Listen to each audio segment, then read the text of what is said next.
Hello there, I had this item laying around, Liberator ST version from First Light USA. I thought it'd be a lot better to show you guys the functionality rather than trying to type it up in a web page or whatnot. So let's go over the core features, kind of a general what's going on. The main idea is that it's a hands-free light. You can put it like this, or like kind of an easygoing patrol method. Main method they call is tactical position. So you can use your hands and still have your light ready to go. So I'm going to go into detail mode here on the basics. You have a hook and pile strap to adjust to your hand, and then whether or not your hand is large or small, if you have gloves on, you can pop this off and change the position. I like it right about here.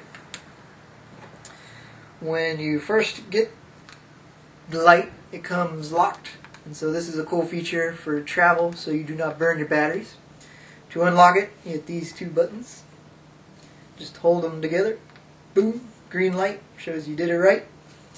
As a side note, when your batteries are low, it'll kind of look as if it is locked, and even though you do the method, it will stay red, and that's just because your batteries are low. Little pro tip.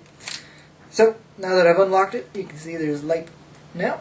This is the constant on button, and then next to it is the power change button. And on this particular version, over here on the slider pressure bar, is the full on and the strobe feature. On the side, we have angle adjustment, push in.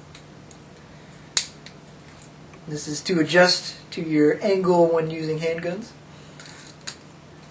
Also, to change whether or not you're left or right-handed, you can pop the angle over, like so.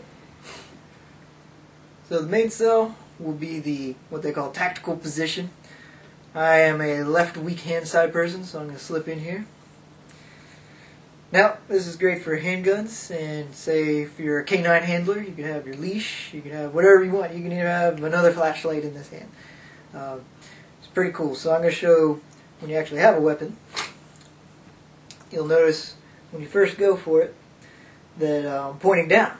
And so to fix this, I go back and adjust that can't button over here. And so that's about right. So now I can be right on target, and if you want to, you can have it pointing at their face, their crotch, whatever's good for you.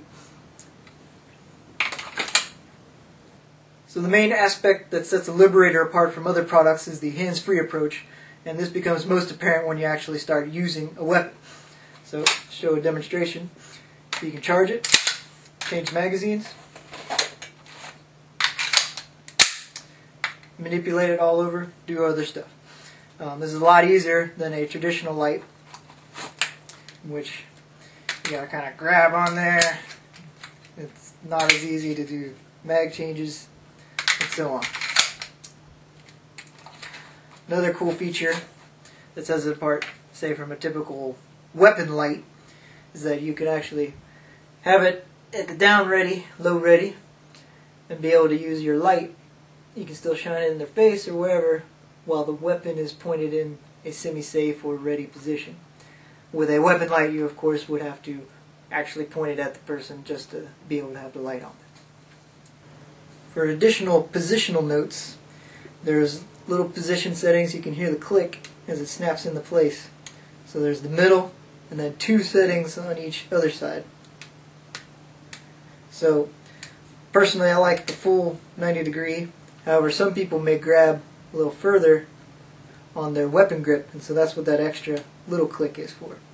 And an example of this would be if I were to wrap around, I'm exaggerating here, but if you have that little bit angle forward, then that click helps get you your light center line. As a slight con to the Liberator, it's not necessarily a quick grab item. It comes with a good clip and pouch options to get it on your body nice and streamlined, but when you grab it, you probably don't have the cant you want to your specific needs and weapon. Once you get it set up in your hand, you're good to go for whatever hours, nice and comfortable. It just isn't a quick grab with one hand. You usually need two hands. As another note not seen on the video, when I first grabbed the Liberator, I had trouble getting my thumb over on the constant on button. A little trick to actually get there is to turn your hand and go like this. You can see. And bigger hands might be able to do it like this, but there's a nice little workaround. And I guess that's about it for today. I hope you guys enjoyed watching. Thanks again for your time.